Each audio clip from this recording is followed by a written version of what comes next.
Hello model railroaders, my name's Dave, welcome to the layout. Today we've got a sick Mikado unit. Mikado, I can never remember how it's pronounced. But we've got a model power 282 unit, and this is an early model power from the 90s.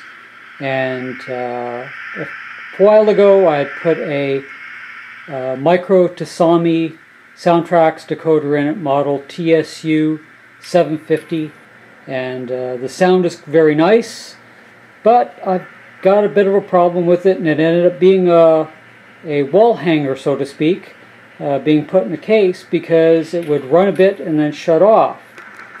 And we'll see if we can get the tender mounted up on it enough that I can kind of demonstrate what's happening with it.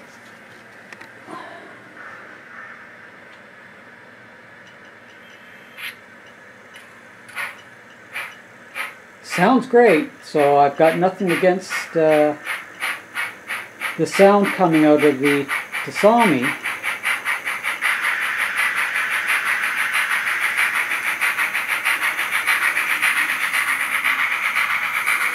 However, once the decoder heats up,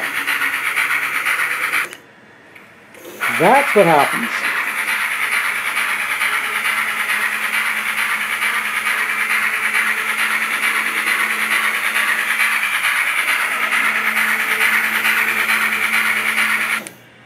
And stop, and start, and stop, and start. Stop, start, stop, start. What you gonna do? Stop, start. So, that's the problem that I've got with the unit. Let me just dial the throttle back off. So, what is going on is the heatsink area of the decoder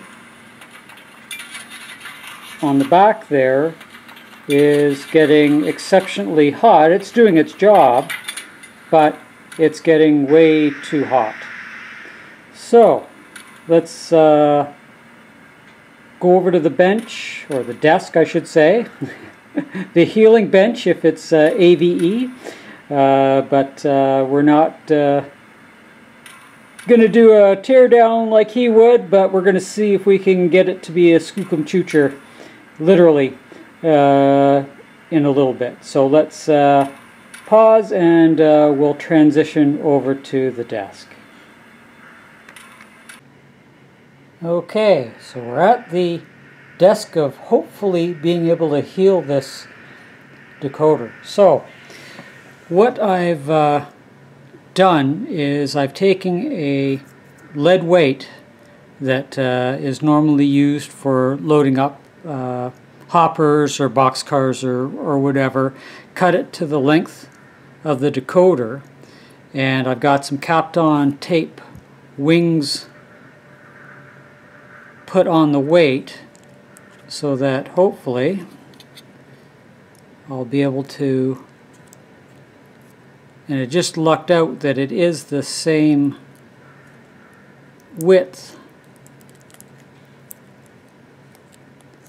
as the decoder, and it will fit in the tender shell. I am unable to apply the 220 microfarad 25 volt capacitor in the shell. There's just not enough room. Hopefully the light will shine in. We've got a Soundtraxx speaker enclosure in there with the holes drilled with a very fine drill bit into the coal load. So as you heard on the layout, the sound quality coming out of it is quite good. It's just hopefully getting everything to fit. I've only got about 28 millimeters, and as you can see, there's a bit of the decoder that just wants to peek out there. So we'll give it a go at getting the shell back on, which with all the wires running through the loop in the drawbar doesn't want to grab the pin. So we'll try to give this a go, but as you N-scalers know, everything is very futzy to try and accomplish anything, especially when you're dealing with multiple parameters to try and get stuff to fit back together. And one side's on. Can we get two?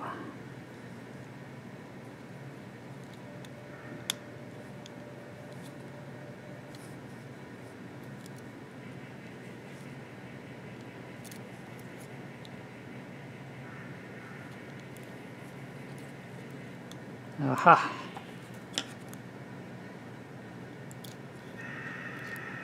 Speaker wire.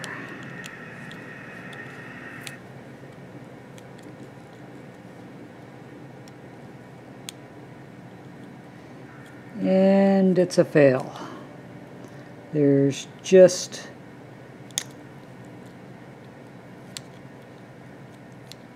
not enough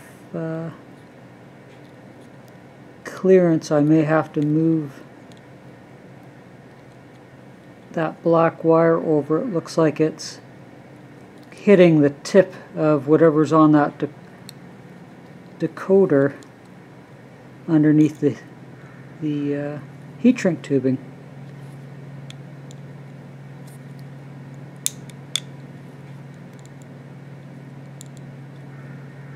Yes, it is just a little too thick. Now getting it back out of the clips. So we will be back once I've readjusted that wire. Okay, we're at the bench. In the tender, the space here and the little lip here is about 10.5 millimeters of space, and the decoder itself is very uneven, but I need to get the weight on the flat back because that's where they've got their heat sink. So this is the side I need to transfer the heat from.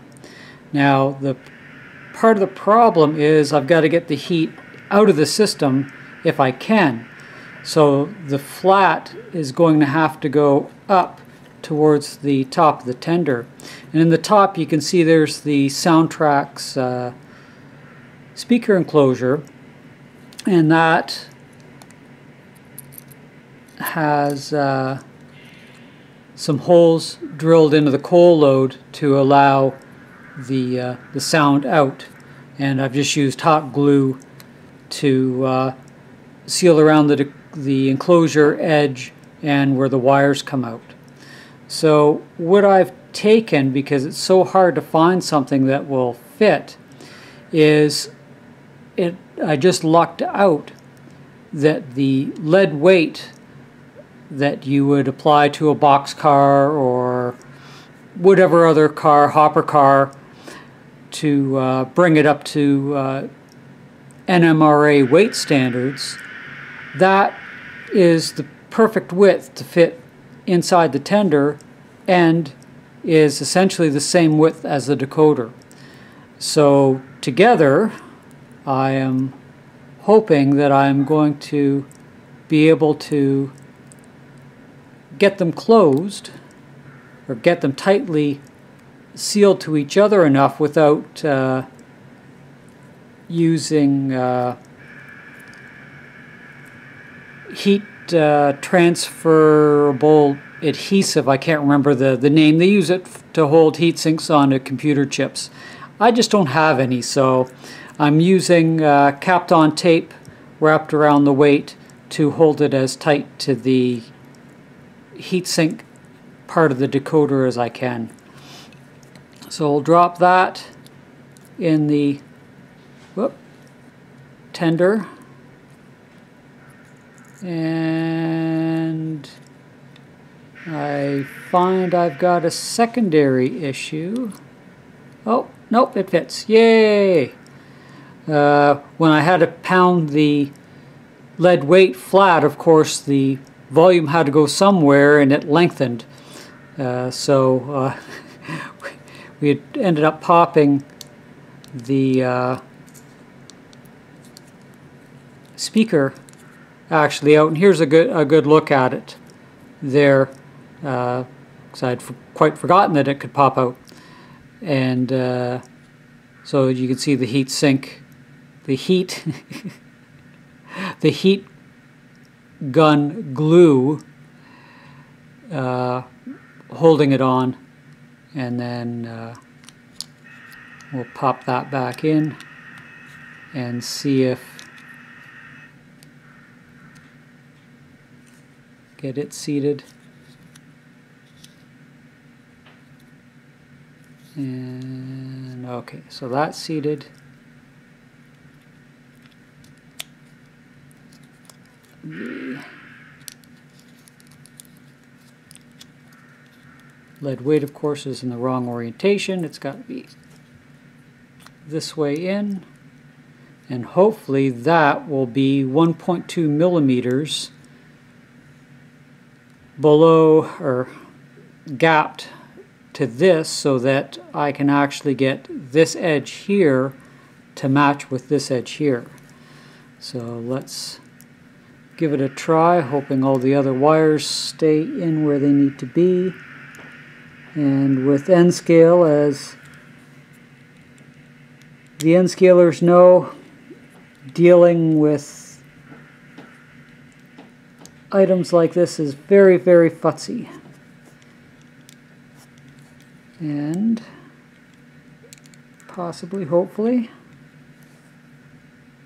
it looks like it's bowed a little bit, but I don't know if that's just the plastic or not. It seems to push flush, so I'm just going to make the assumption that the plastic is a little bowed, and that's it. Now, because the drawbar with the wires going through it, it wouldn't hook on, and I'm going to risk taking this off to hopefully show. The drawbar here with all the wires coming through it, the 4 wires, the red, the black, the orange, and the gray, getting that hole in the drawbar to match the dimple coming out of the tender is next to impossible. It just, the wires are too thick and it won't meet.